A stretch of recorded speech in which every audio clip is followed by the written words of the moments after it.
Cześć, witam Was na Teneryfie. Wczoraj wieczorem przylecieliśmy tutaj lotem z Gdańska na tą piękną wyspę. Sam lot trwał ponad 6 godzin, a dystans jaki pokonaliśmy to prawie 5000 km. Wylądowaliśmy na południowym lotnisku i przyjechaliśmy do Santa Cruz busem numer 10. Koszt takiego przejazdu to jest około 10 euro od osoby i co jest fajne, to bilet można kupić bezpośrednio u kierowcy i nawet można zapłacić tam kartą. Także wczoraj nasze zwiedzanie ograniczyło się do dojechania na dworzec, spotkanie ze znajomymi i zjedzenie dobrego jedzonka w knajpie, którą prowadził pan Wenezuelczyk. Teraz jest godzina 8 i właśnie idę spotkać się ze znajomymi na śniadanie. I w zasadzie to, że dzisiaj wygląda tak bardzo sportowo, to nie bez przyczyny, ponieważ zaraz będziemy robić coś naprawdę bardzo sportowego, bardzo fajnego. Także zapraszam do oglądania.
A to jest przyczyna całego zamieszania, czyli bieg półmaratoński na Teneryfie. Myśmy się wycwanili, wybraliśmy odcinek albo 8-kilometrowy, albo 8,6, zależnie od informacji. A teraz czas przedstawić zawodników. Czyli Monika, fotoreporter, Pasza, Paulina i Andrzej. Także nasz bieg odbywa się w Santa Cruz, w terenie bardzo zurbanizowanym, o jakichś niewielkich przewyższeniach, także liczymy na dobrą zabawę. Drugi, to jest wasz. To jest nasz? Tak. Aha, to my idziemy tam wtedy. Dobra, to trzymaj się Andrzej, wszystko dobrego, hej!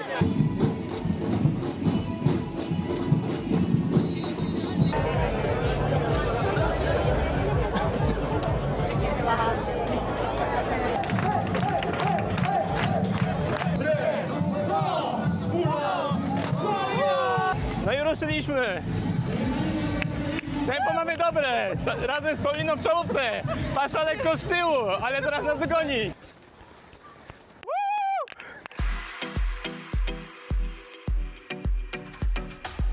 Mam wrażenie, że mnie wyprzedzają, ale to jest tylko zmyła. O, weźmiemy sobie wodę. Jednak się udało. Okazuje się, że umiejętność picia podczas biegu to także jest trudna sprawa. Kolejna górka. Tutaj mam szansę paru wyprzedzić.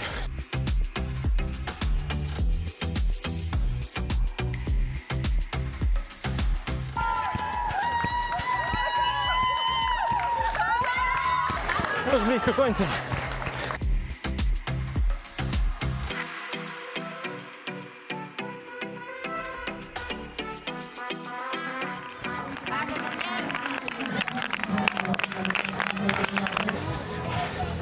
De esta manera ya tenemos completo el top 10 femenino. Décimo puesto para Camila Grassi, octava la pequeña González Francisco, Naira Díaz, Udało się. Teofil Jest. Sul, Życiówka. Carolina Guadica, viene completa así su segunda media. Naprawdę to był wspaniały bieg. Nie zapomnę go nigdy, jak to mówią. Ale jest coś w tym, jaki wyrzut endorfin, jak już się dobiegnie. Także no mogę powiedzieć, że jestem z siebie dumny. Gracias. Muchas gracias. No i Beczka wyprzedziłem. Ale wspaniale to było, super. Tak jest. Było pięknie.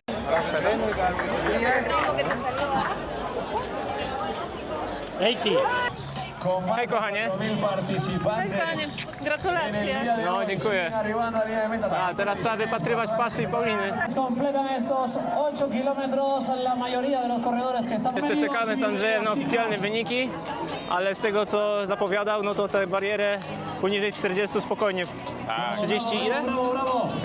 Ponad 35. 35. 35, a moje 40 tam 5 z kawałkiem. Jest! Dawaj, dawaj, dawaj! Jest! Woo! Jaki lajcik! Jak na spokojnie! Jest! Sergio, felicidades. Jak pierwsze wrażenia? Aczkolwiek gnojki oszukali, było pod górkę, a pisali to po Było, prasie. nie? Tak. Też oni tak fajnie motywowali, bo na przykład pan biegł, zobaczył mój numer i mówi biegnij, takiego numeru jak 5054 nie ma drugiego.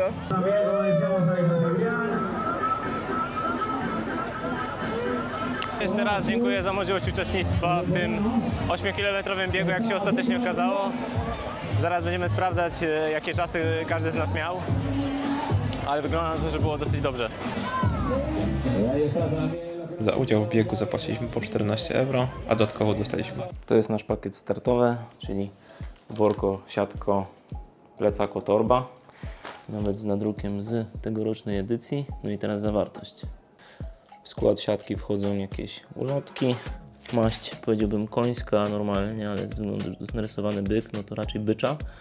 Jakieś smakołyki, soczek oraz przede wszystkim koszulka. I na koszulce napisane jest nawet jak byk maraton, więc możemy w sumie wśród znajomych mówić, że biegliśmy cały maraton. Skończyliśmy już bieganie, przebraliśmy się, umyliśmy. No może trochę w odwrotnej kolejności, ale teraz idziemy właśnie coś sobie przegryźć na spokojnie, wypić kawkę jeszcze raz, bo trochę energia nam siadła. Pierwszy raz mam okazję podziwiać strelicję w formie drzewa.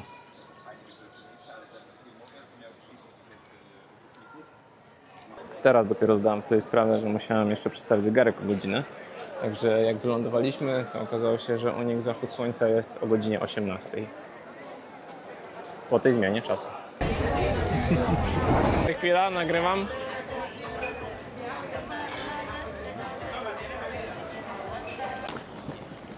Zjedliśmy sobie arepę. Teraz idziemy na dworzec autobusowy z naszymi tabułami, żeby potem odebrać nasz samochód. No i ogólnie żegnamy się z Santa Cruz. Bieg zaliczony, także możemy powiedzieć, że wycieczkę po mieście już zaliczyliśmy. I jeszcze ostatni widok na operę Santa Cruz przed wyjazdem. No ewidentnie widać, że jest to stylem zapożyczone do opery z Sydney.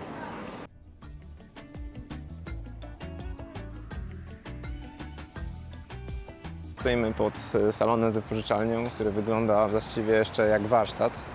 Zastanawiałem się, jakie auto staniemy, czy takie Aygo, CHR-kę, czy może Rawkę, a może coś zupełnie innego. No jednak musimy się tam w 5 osób zmieścić plus bagaże. To jest nasza fura. Agresywna z wyglądu. Burzą się dziewczyny, że co to za auto. 100% zadowolony, że to jest... Ale tutaj muszę trzymać sztamę z chłopakami, że był to bardzo praktyczny wybór. Po prostu widzę, że dalej nie wierzycie w to, co się tutaj zastało. Wasze miny oddają wszystko. Jeżeli nam zrobią zwrot, To jest nowy samochód. Zobacz, jaki on jest świeży. On jest może staromodny, ale jest nowy. Czym jest problem? Nie rozumiem was w ogóle. chodźcie tutaj. Szmuglować. Że będziemy tu przewozić ludzi. No może położyć. Patrz. Jak w furgonetce. Ten ekran no faktycznie nowoczesny. No to jest, ja mam większy telefon chyba niż ten. No także zobaczycie dziewczyny, napijecie się tam parę drineczków i będzie wam się podobało jeszcze. Na pewno, nasza furgo. Po hiszpańsku się mówi furgo, la furgo. Właśnie musimy dać imię autu. Ale jakieś takie godne. Może Jelcz, co wtedy tam? Mamy zwycięstwo. Jest. Spoko. No prosto do oceanu płynie, ten jedziemy.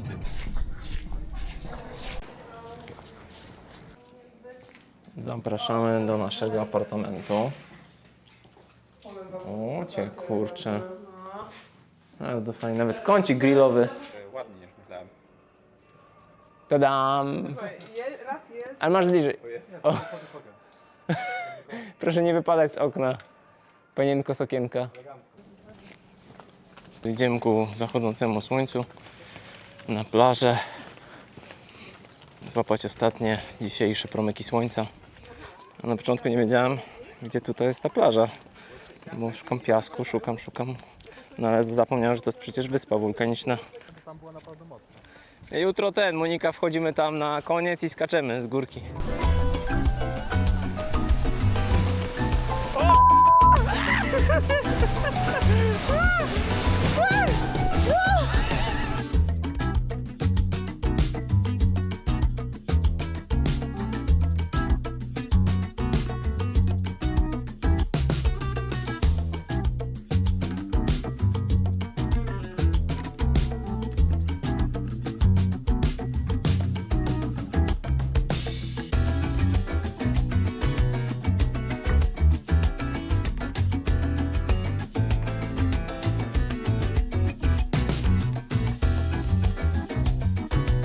Dziki tu były.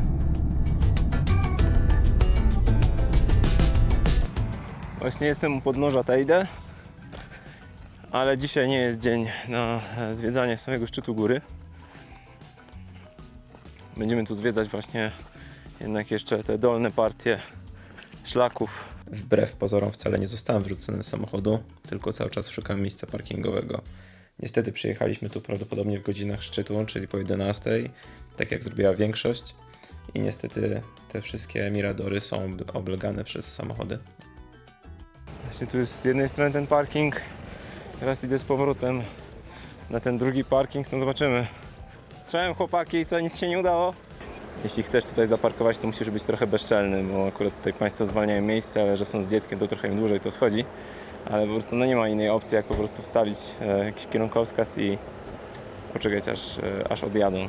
Po prostu jesteśmy te beściaki. Pasza the best. Sam rejon El Teide to tak naprawdę park narodowy, więc latanie tutaj dronem to proszę niesie o mandat w wysokości co najmniej 6000 euro. Po prostu był jakby ten komin wulkanu, bo erozja rozwaliła jakby wulkan, ale ta roka chimenea, czyli ten komin, pozostał w krajobrazie.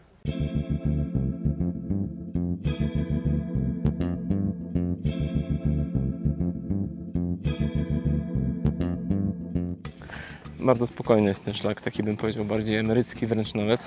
Tych takich wzniesień to nie ma tutaj za dużo do pokonania, ale przy tej temperaturze, no to, że tak powiem, na dobry początek to jest chyba idealny szlak. Zwracam honor, jednak zwieńczeniem tej podróży będzie właśnie wspinaczka aż tam, w sam szczyt, gdyż tam jest właśnie ten parking.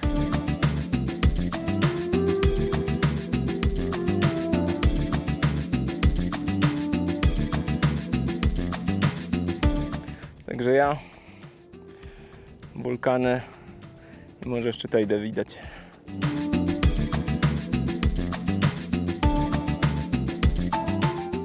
Jeszcze podziwiamy sosny kanaryjskie, które mają ciekawą właściwość, że właśnie bardzo dobrze znoszą warunki typu, że jak jakiś pożar wystąpi, to dosyć szybko się regenerują, więc nawet jak są, że tak powiem, osmolone, to potem jednak te igiełki odrastają. No i druga jakby cecha, dlaczego mają właśnie takie igły, a nie inne, to właśnie to, że znajdujemy się na takiej wysokości, gdzie no jesteśmy teraz akurat powyżej linii chmur, ale są takie sytuacje, że no te chmury muszą też tutaj sięgać, więc one jakby czerpią właśnie tą wodę jakby z tych chmur, jakby kondensują ją sobie na tych igiełkach. Dlatego też taki nietypowy układ, że u podnóża wyspy praktycznie właśnie nie ma takich sosenek.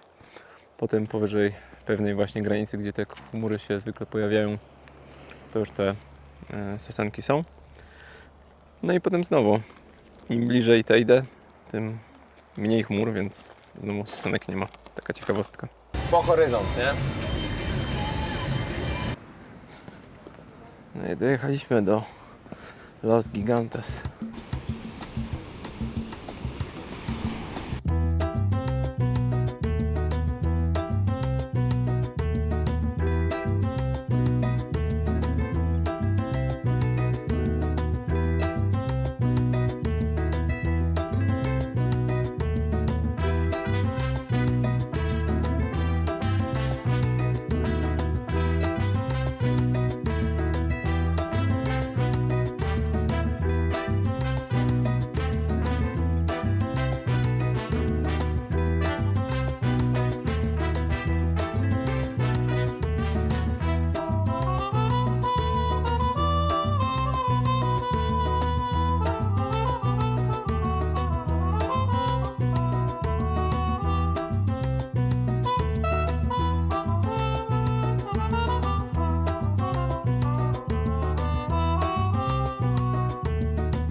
Dzisiaj wtoreczek.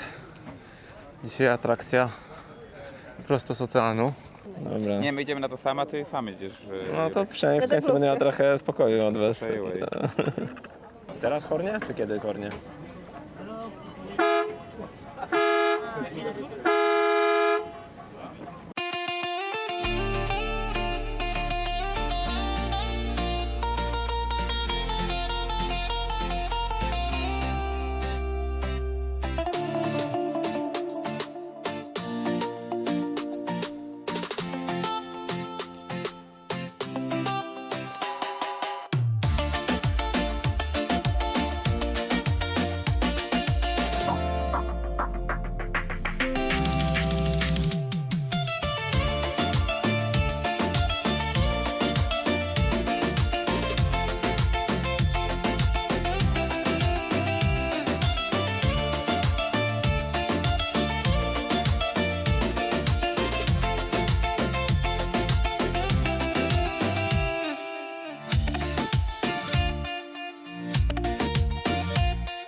Mamy tutaj pokazane gatunki delfinów i wielorybów, które są rzadkie, występują tutaj, ale raczej rzadko i mieliśmy szczęście zobaczyć te delfin moteador. Poza tym są gatunki, które występują często, to są te oba, to też dzisiaj widzieliśmy. Aha, no tak, no tak.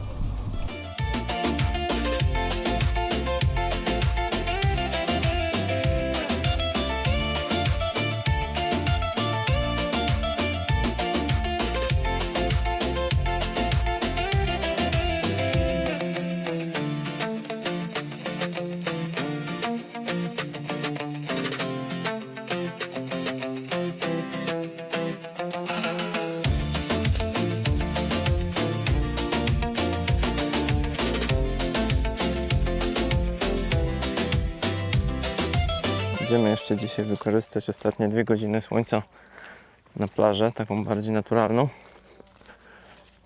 Także może dzisiaj nie będzie takich fal, które nas będą przerażać.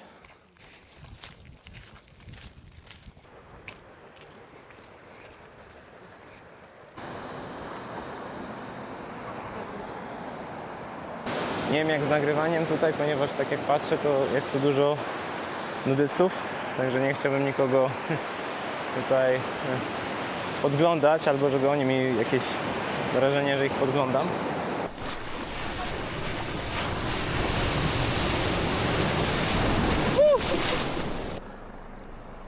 O kurde, a co on tak nisko? Chyba nie polata. Tu droga na pewno nisko. 6000 euro machając się. Ola. O, leci, uwaga!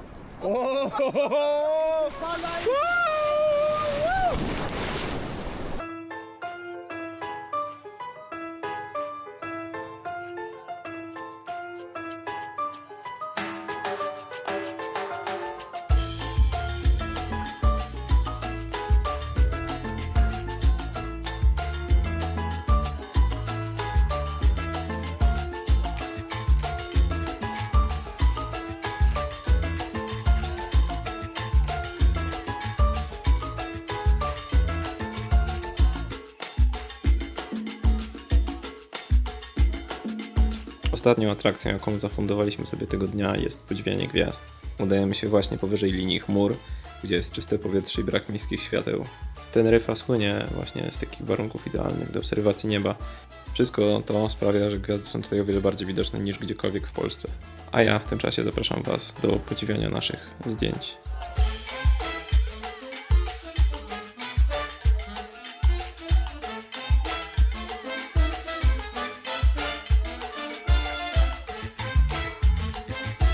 A to wszystko to dopiero początek.